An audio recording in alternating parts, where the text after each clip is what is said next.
Pace bene, saya menemukan satu kutipan ditulis oleh seseorang yang hidup 1000 tahun lebih yang lalu. Isinya begini: barang siapa yang menyadari dosa-dosanya hidup dalam kerendahan hati. Barang siapa yang menyadari dosanya hidup dalam kerendahan hati. Saya pikir untuk menyadari dosa-dosa itu urusan pribadi. Kita tidak bisa memaksa seseorang sadari dosamu. Kita bisa secara verbal mengatakan itu, tetapi untuk sampai pada kesadaran, setiap orang harus berusaha masuk ke dalam hatinya, menemukan kekurangannya, dan karena perasaan tidak begitu baik, dalam arti menemukan dirinya tidak begitu kudus, tidak begitu baik, dia tahu posisinya dan dia semakin bersikap rendah hati. Saya tertarik untuk menggabungkan ide ini dengan situasi liturgi yang dibahas belakangan ini, terutama di channel Mea Culpa. Beberapa video terakhir ini tentang liturgi. Saya ada satu pesan yang berkata begini: cukupkah hanya disposisi batin untuk memperbaiki liturgi sekarang? Yang pertama yang saya mau jawab, mengapa rupanya ada apa dengan liturgi kita?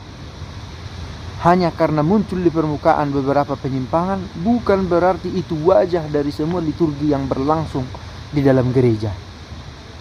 Tidak representatif. Bahwa itu terjadi, ya. Tetapi apakah itu majoransa? Apakah itu mayoritas? Tidak juga. Sekali lagi, ternyata dunia ini luas, banyak kekayaan dalam gereja yang kita tidak selami. Itu yang pertama. Yang kedua, pertanyaan, cukupkah hanya disposisi batin? Lalu saya jawab, apa maksudmu dengan kata hanya? Seolah-olah disposisi batin itu sesuatu yang sudah terang, yang sudah dengan gampang dicapai. Sikap hati, sadar.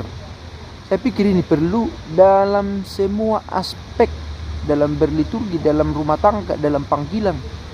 Sikap hati. Apa maksudnya sikap hati dalam konteks ini? Tahu, menemukan di kedalaman hati, suara hatinya mengatakan ini yang baik, lakukan. Ini yang tidak baik, jangan teruskan. Kalau sudah sampai ke dalam ini, orang akan merayakan imannya dengan baik. Tidak akan berniat mengganggu, atau memang dia tidak berniat mengganggu, tetapi akan semakin mengetahui mana yang baik. Masalahnya adalah pengetahuan pun kurang. Tetapi kalau dikatakan pengetahuan kurang, ada yang begitu sensitif. Oke, terima kasih pastor sudah mengatakan pengetahuan kami kurang. Itu bahasa-bahasa yang sentimental. Kita semua berusaha mencari apa yang baik, apa yang benar, saling mengingatkan apa yang harus dilakukan untuk memperbaiki. Sekali lagi, ini berlaku di semua aspek dalam berkeluarga juga. Kalau ada disposisi batin, mengambil sikap berdasarkan hati, semua akan membaik. Tidak dengan sendirinya kita menemukan banyak hal baik, langsung nyaman, langsung tepat, langsung benar, tetapi kita memiliki panduan untuk melakukan yang lebih baik. Kalau saya yang melakukan salah, saya memperbaiki. Kalau saya menemukan yang salah, saya belajar untuk tidak menanggapi dengan tergesa-gesa. Saya pikir ini bagian yang paling sulit. Sekali lagi, peraturan-peraturan itu dibuat, itulah yang terbaik yang sekarang sudah dicapai. Tetapi kalau kita punya disposisi batin yang baik, kita punya kerendahan hati. Disposisi batin ini adalah seperti dalam kutipan di awal, barang siapa yang mengetahui dosa-dosanya. Mengetahui ini menyangkut juga sikap batin kita. Kalau kita tahu, kita sadar, oh saya salah bagian ini, oh saya ternyata kurang taat, oh saya ternyata terlalu mengkritik, oh saya ternyata hanya di dalam pikiran saja banyak bergerak, dalam arti memikir-mikirkan tapi tidak berbuat. Kalau tahu kekurangan ini, bisa diperbaiki pelan-pelan. saya pikir. Dan sekali lagi ini perjuangan diawali dari hati, pertama-tama dari hati, dibangun kesadaran itu.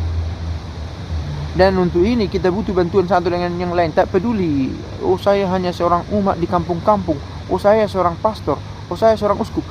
Paus pun meminta, berdoalah untuk saya, menunjukkan bahwa diperlukan bantuan, dorongan spiritual dari orang lain untuk sanggup memakai suara hati untuk berdiscernment, membedah isi roh yang berseru-seru. Oh ini yang baik atau yang jahat? Yang mana yang harus kuikuti? Kita butuh orang lain juga untuk membantu kita semakin tajam secara spiritual.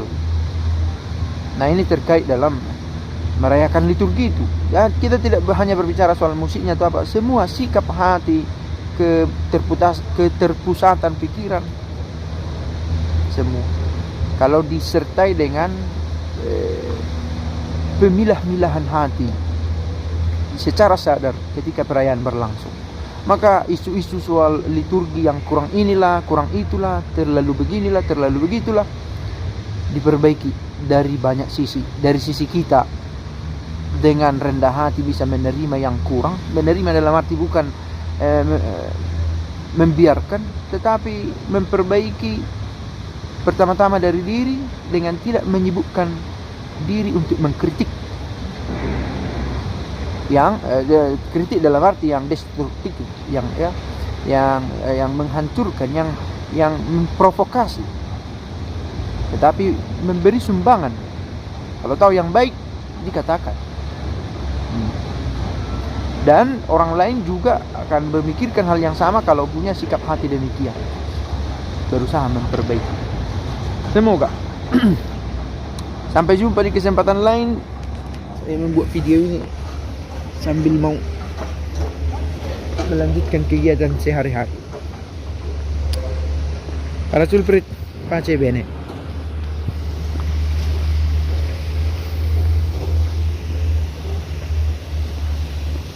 Ngedihin.